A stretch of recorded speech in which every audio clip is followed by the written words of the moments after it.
गए हैं। 5 मिनट बाद ईवीएम खुलना शुरू हो जाएगी और आंकड़े हमारे पास आना शुरू हो जाएंगे और स्क्रीन पर हम इसको इस तरीके से देख के एनालाइज कर सकेंगे जिलेवार गुजरात की सीटें कैसे बट रही हैं बीजेपी, कांग्रेस और आम आदमी पार्टी में। पाटन की 4 सीटें, पोरबंदर की 2, राजकोट, साबरकांठा, सूरत, सुरेंद्रनगर, हर जिला गुजरात का किस तरीके से बीजेपी, कांग्रेस और आम आदमी पार्टी में बट रहा है। फिर इसके अलावा दक्षिण गुजरात और फिर शहरी इलाके, ग्रामीण इलाके, सौराष्ट्र, इनमें मध्य गुजरात, इनमें कैसे सीटें बट रही हैं। गुजरात की 182, मुस्लिम मतदाता जहां निर्णायक हैं उन 12 सीटों में क्या हो रहा है। दलित मतदाता जहां निर्णायक हैं उन 10 सीटों में क्या हो रहा है। पाटीदार फैक्टर जिन 39 सीटों में ज्यादा काम करता है उनमें क्या हो रहा है। आदिवासी जहां वोटर निर्णायक हैं उन 30 सीटों में क्या हो रहा है। ओबीसी फैक्टर 75 सीटों पे वहां पर कारगर माना जाता है, उन 75 सीटों पे क्या हो रहा है, ये सब हम देखेंगे गुजरात में।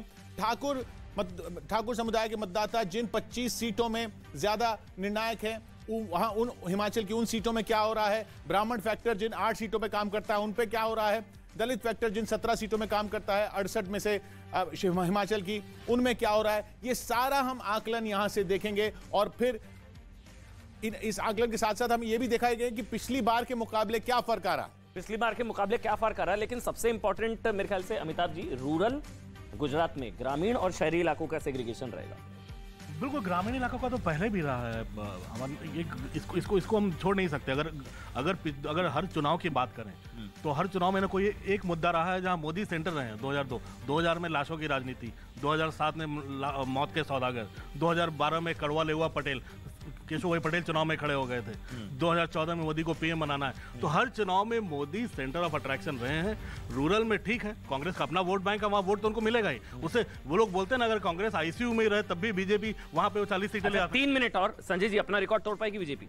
अब बिल्कुल हमें ऐसा लगता है इस बार बीजेपी अपना रिकॉर्ड तोड़ेगी और कांग्रेस का जो रिकॉर्ड है 149 का, जो 85 का, उसका भी रिकॉर्ड उसका भी तोड़ेगी।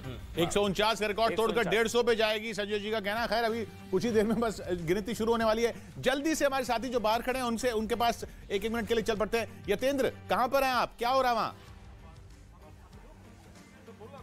किशोर, मैं अभी बीजेपी मुख्यालय में हूं और इंतजार है कि जब हिमाचल और गुजरात के चुनावों की जो रिजल्ट यानी काउंटिंग शुरू होगी तो उसको लेकर बीजेपी को बड़ा आत्मविश्वास है। बीजेपी कॉन्फिडेंस है कि दोनों जगह उसकी सरकार रिपीट होगी। गुजरात में 27 साल का शासन है, एंटी इनकम्बेंसी जरूर देखने को मिल सकती थी, लेकिन जो मोदी का ट्रम्प कार्ड जो बीजेपी ने चलाया वो उसकी कार्ड के तौर पर सामने दिखाई दिया। और एग्जिट पोल गवाह है, मतलब एग्जिट पोल का जो निष्कर्ष है वो यही है कि खाना पीना और मिठाई वगैरह के पूरे इंतजाम होते दिख रहे हैं मुझे बीजेपी मुख्यालय में। शालिनी हमें बुला रही है गांधीनगर में। शालिनी, आप कहां पर हैं? मैं गांधीनगर में हूँ, बीजेपी हेडक्वार्टर में। श्री कमलम जिसका नाम है, ये जरा देखिए, यहाँ पर दुकान लगनी शुरू हो गई है। किशोर, जितने भी बीजेपी कार्यकर्ता आएंगे उनके लिए हर चीज यहाँ पर उपलब्ध अभी करा दी गई है।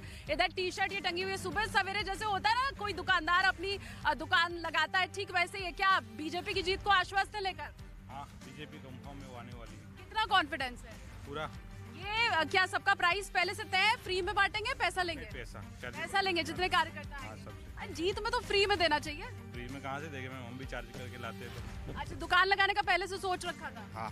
काम तो नहीं पड़ जाएगा सामान? दुकान तो हमारी कम से कम 6 महीने से ज्यादा, 6 महीने से ऊपर से। ये इतना ही माल है, मुझे लग रहा है कम पड़ेगा। और है गोडाउन हमारी उधर है जी, इधर यहाँ दुकान लग चुकी है। उधर प्रतीक चाय की चुस्कियां ले रहे हैं। प्रतीक, बस 1-2 मिनट, अब शुरू हो जाएगा खेल। जी बिल्कुल खेल शुरू हो जाएगा। और जो बात हो रही थी, एक बहुत छोटा सा पॉइंट, जब बहस और आपकी बातचीत चल रही थी स्टूडियो में, तो कहा था कि मोदी फैक्टर क्या हिमाचल में काम नहीं कर रहा है क्या, वहां नहीं काम करा वहां भी करा। और जो चीजें, स्थितियां, जो इलेक्शन थोड़ा सा उठता हुआ दिखा बाद में हिमाचल में, जो टक्कर आपको दिख रही है वो वही है मोदी फैक्टर। क्योंकि जो तमाम सारी जो टेरेन मैंने कह रहा था हिमाचल की बिल्कुल फर्क टेरेन है और वहां पे लोग सेवानिवृत्त या कर्मचारी या राज कर्मचारी, वो ओल्ड पेंशन स्कीम का जो मुद्दा वो वहां पे था। जो यानी आप कह रहे हैं जो बीजेपी की जो मजबूती आई आखिर में, या मजबूती आती दिखी, वो मोदी फैक्टर की वजह से ही आती दिखी। चलिए चलते हैं शिमला। शिवानी, बीजेपी दफ्तर में कुछ हलचल बढ़ी? जी, यहाँ पर आप देखिए दरवाजे तो खुल चुके हैं इस वक्त यहाँ पर किशोर, लेकिन अभी हलचल उतनी नहीं दिखने को मिल रही है और कहा जा रहा है कि जो बीजेपी के प्रदेश अध्यक्ष है वो यहाँ पर आएंगे, उनसे हम बातचीत जरूर करेंगे। लेकिन तमाम पोस्टर्स यहाँ पर लगे हुए हैं, तैयारियां कल ही से यहाँ पर देखने को मिली थी। कल भी हम यहाँ पर आए थे और हमने यहाँ पर एक बार देखने की कोशिश की थी कि आखिर क्या तैयारियां हैं। पोस्टर्स आप देख सकते हैं, यहाँ पर जेपी नड्डा का पोस्टर लगा हुआ है और प्रधानमंत्री नरेंद्र मोदी के पोस्टर्स लग गए हैं।